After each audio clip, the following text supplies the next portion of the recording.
Namaskar students, I am Arnaja going to discuss about worksheet number 43 of class 10th mathematics. This worksheet is for 12th November 2021.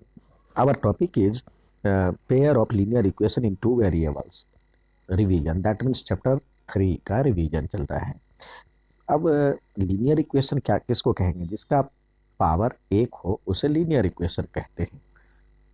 इसका जो standard form होता है, दो equation है, तो यहाँ पे देखिए इधर हमने सीखा था जो कि a x plus b y plus c is equal to 0, जहाँ एक्स और वाई वेरिएबल है, एक्स वाई आर वेरिएबल,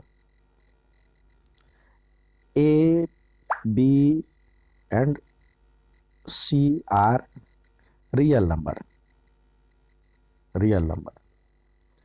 अब यहाँ पे तो ये है इसका स्टैंडर्ड फॉर्म. यहाँ पे दो इक्वेशन है ऐसे ही, तो एक a1 x b1 y plus c1 और दूसरा रख लिया, दूसरा equation a2 x plus b2 y plus c2 equal to 0. दो इक्वेशन हो गए. बराबर लगाने के साथ ही इक्वेशन बदल में हो जाता है, और बराबर यदि हटा दिए तो पॉलिनोमियल रहता है. तो आइए इसमें कह रहा है स्टैंडर्ड फॉर्म, तो ये हो गया a1x plus b1y plus c1 equal to 0, a2x plus b2y plus c2 equal to 0. अब इस दो इक्वेशन में हम देखेंगे सीधे x के कोफिशिएंट को हम क्या करेंगे. अब यहाँ पे देखिए इसके अपॉन ये, यानी हमारा जो निकालने का उद्देश्य, पहले देखेंगे a1 अपॉन में a2, b1 अपॉन में b2, c1 अपॉन में c2, तीनों निकाल लेंगे. तो या तो पहला बराबर नहीं होगा, यानी कंडीशन नंबर ये, पहला बराबर नहीं है. तब क्या होगा? जब पहला बराबर नहीं है, यानी a1 अपॉन में a2 is not equal to b1 upon में b2, तो इसका जो लाइन होगा एक दूसरे को इंटरसेक्ट करेगा. इस तरह से ग्राफिकल रिप्रेजेंटेशन, इस तरह से इंटरसेक्टिंग लाइन हो जाएगा, इंटरसेक्टिंग हो जाएगा. और जब इंटरसेक्ट यानी एक बिंदु पे दोनों मिल रहा है, तो यूनिक सॉल्यूशन, यानी ये पॉइंट उसका एक सॉल्यूशन हो जाएगा. और जब सॉल्यूशन निकलता है तो उसको कहते हैं कंसिस्टेंट. जिसमें सॉल्यूशन निकले उसको कंसिस्टेंट कहते हैं. तो ये इसकी प्रॉपर्टी हो जाती है. अब दूसरा, जब ये बराबर है, अब तब हम आगे निकलेंगे, देखेंगे जब ये बराबर हो गया तब देखेंगे क्या इसके भी बराबर है, या तो बराबर नहीं होगा. तो बराबर नहीं होगा तो कंडीशन नंबर 2, यानी ये a1 बाई a2 बराबर तो है b1 by b2, but c1 by c2 के बराबर नहीं है. तब क्या होगा? तब इसकी प्रॉपर्टीज क्या होगी? जब a1 बाई a2 बराबर है b1 बाई b2 और बराबर नहीं है c1 बाई c2, तो इसके लाइन हो जाएंगे इस तरह से, साथ चलेगा लेकिन मिलेगा नहीं, यानी पैरेलल लाइन्स हो जाएंगे, पैरेलल लाइन. ग्राफिकल रिप्रेजेंटेशन इस तरह हो जाएगा. और इसके जब कहीं पे मिलेगा ही नहीं तो नो सॉल्यूशन, और सॉल्यूशन नहीं है तो इनकंसिस्टेंट हो जाएगा. जिसमें सॉल्यूशन होता है उसको कंसिस्टेंट, जिसमें नहीं होता है तो इनकंसिस्टेंट कहेंगे. ठीक है. अब तीसरा देखेंगे, या तो तीनों बराबर होगा. अब तीसरा प्रॉपर्टी हो जाएगा तीनों बराबर होगा, यानी ये तो पहला बराबर था ही और ये भी बराबर हो जाएगा. तो जब ये स्थिति आएगी तो क्या होगा? a1 by a2, b1 by b2 और c1 बाई c2 तीनों बराबर हो गए. तो ये कोइंसिडेंट हो जाएगा, यानी एक ही लाइन पे दूसरा भी ओवरलैप हो जाएगा, एक को पूरी तरह से ढक देगा. तो इसके बहुत सारे पॉइंट पे मिल रहे हैं, कॉमन पॉइंट बहुत सारे हैं, तो मैनी सॉल्यूशन होता है. और इसके लाइन कंसिस्टेंट कहलाएंगे, यानी सॉल्यूशन जिसमें होता है वो कंसिस्टेंट कहलाता है, या तो यूनिक हो या मैनी सॉल्यूशन हो. तो ये प्रॉपर्टीज होती है. अब हम देखेंगे किसका निकालना है किसका नहीं निकालना है. तो उसकी चर्चा यदि हम करते हैं तो देखते हैं, हम यदि सॉल्यूशन ग्राफिकल, यहाँ पे देखिए जो आपने देखा था तीनों सिचुएशन, जो तीनों कंडीशन, या तो ये तीनों में से अब हम कब इसका हल निकालेंगे, कब इसका सॉल्यूशन ज्ञात करेंगे, उसके बारे में चर्चा करेंगे. देखिए जब a1 यानी a1 बाई a2 और b1 बाई b2 बराबर नहीं हो, यानी यूनिक सॉल्यूशन जिसमें होता है सॉल्यूशन हो, तभी हम हल निकालेंगे यानी सॉल्यूशन निकालेंगे, अन्यथा हम इसको हल नहीं करेंगे या जो दिया हुआ है वही करेंगे आगे हम जब। तो ये देखिए ये दिया हुआ है, ये जो मेथड है उसको निकालने के लिए कई तरीके हैं। ग्राफिकल मेथड पे तो हल से कोई मतलब नहीं है, तो यहाँ पे हम सिर्फ हम ग्राफ दर्शाएंगे। तो ग्राफ पे दर्शाएंगे तो जैसे कोई इक्वेशन है 5x plus 2y is equal to 7, तो जैसा कि आपको पता है जो कि 2 वेरिएबल है तो इसके बहुत सारे पॉइंट हो सकते हैं, तो इसमें से कोई भी 2 पॉइंट लेना है, यानी x की और y की वैल्यू, x और y की एटलीस्ट 2 वैल्यू चाहिए, क्योंकि आपको पता है जो कि 2 पॉइंट से हम एक लाइन ड्रॉ कर सकते हैं। तो ये x और y की वैल्यू जैसे हम लिखेंगे पुट x इजकल टू 0 या y इजकल टू 0 रखेंगे तो क्या हो जाएगा, ये टर्म 0 हो जाएगा, 0 प्लस 2y इजकल टू 7, यानी y इजकल टू हो जाएगा 7/2। तो हम कोशिश करें जो कि फ्रैक्शन में ना लें, तो कोई और लेंगे, ट्रायल एंड एरर मेथड कहते हैं, भूल और सुधार विधि। तो इस तरह से हम कोई और मेथड से इसको हम फ्रैक्शन वाला नहीं लेंगे, क्योंकि फ्रैक्शन वाले में वैल्यू तो ये भी सही है, लेकिन आपको 7/2 तो निकालना आसान है, लेकिन 2/7 हो तो इसका डेसिमल एक्सप्रेशन मतलब ग्राफ पे उसका जो पोजीशन है ले पाना मुश्किल होता है, तो इसलिए हम कोशिश करें जो कि फ्रैक्शन से बचे।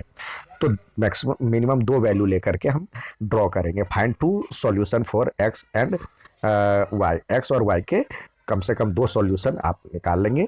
उसके बाद ग्राफ पे इसको प्लॉट करेंगे, तो plot them on graph obtain 2 lines, तो उससे 2 लाइन आपको निकलेगी। तो 2 लाइन आपने देखा है जो कि 2 लाइन होंगे, तो या तो इस तरह से इंटरसेक्टिंग होगा, या पैरेलल होगा, या फिर कोइंसिडेंट होगा, यानी इस तरह से होगा।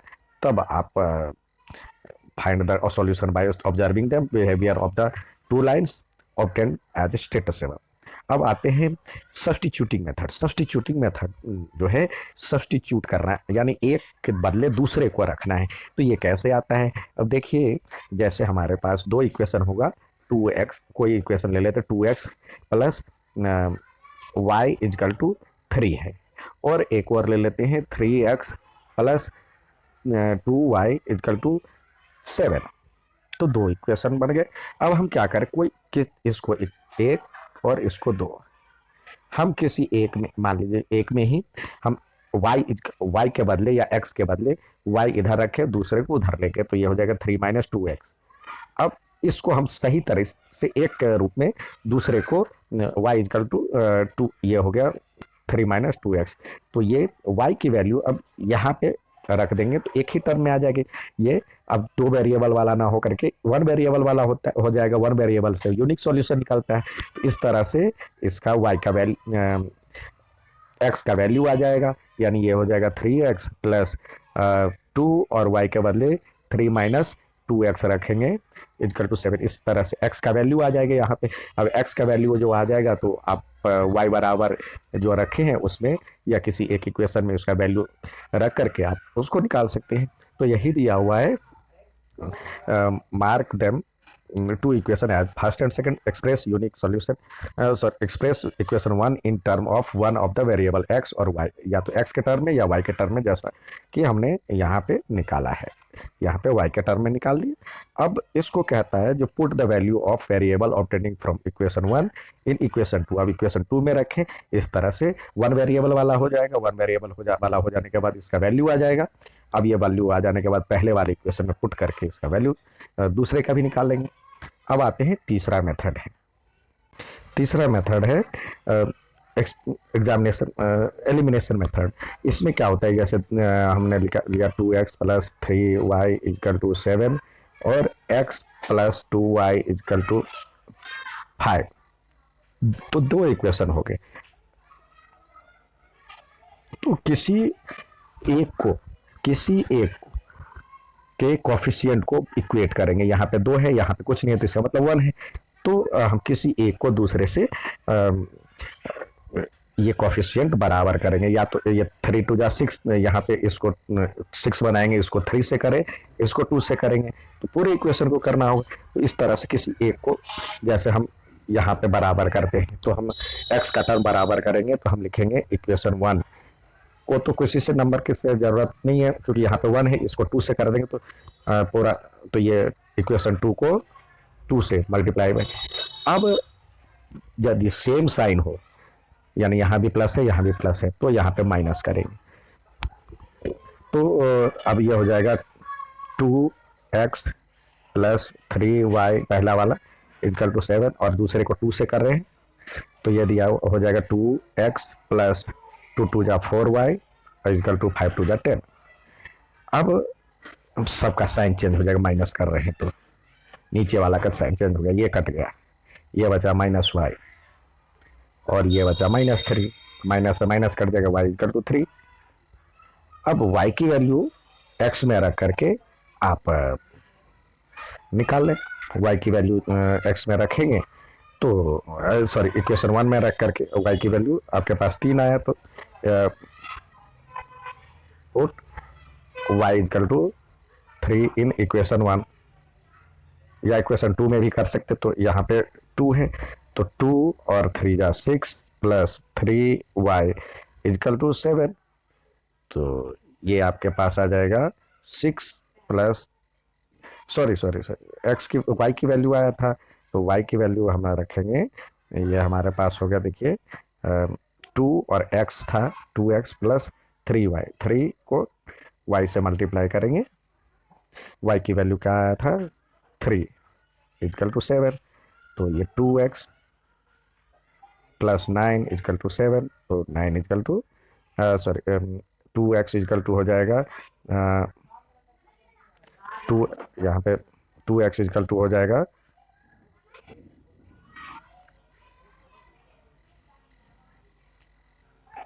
2x इक्वल टू हो जाएगा 9 माइनस 7 माइनस 9, 7 माइनस 9, ये 7 है, इसका पोजीशन हमने चेंज करना है, तो ये हो जाएगा -2, तो x इक्वल टू -2/2 यानी -1।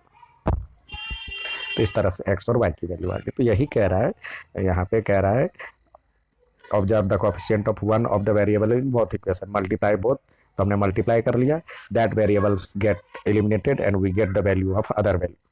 तो इस तरह से अब दूसरे की वैल्यू याद कर लेते हैं और फिर उसको किसी एक में रख करके दूसरी वैल्यू निकाल लेते हैं, मेथड कहलाता है।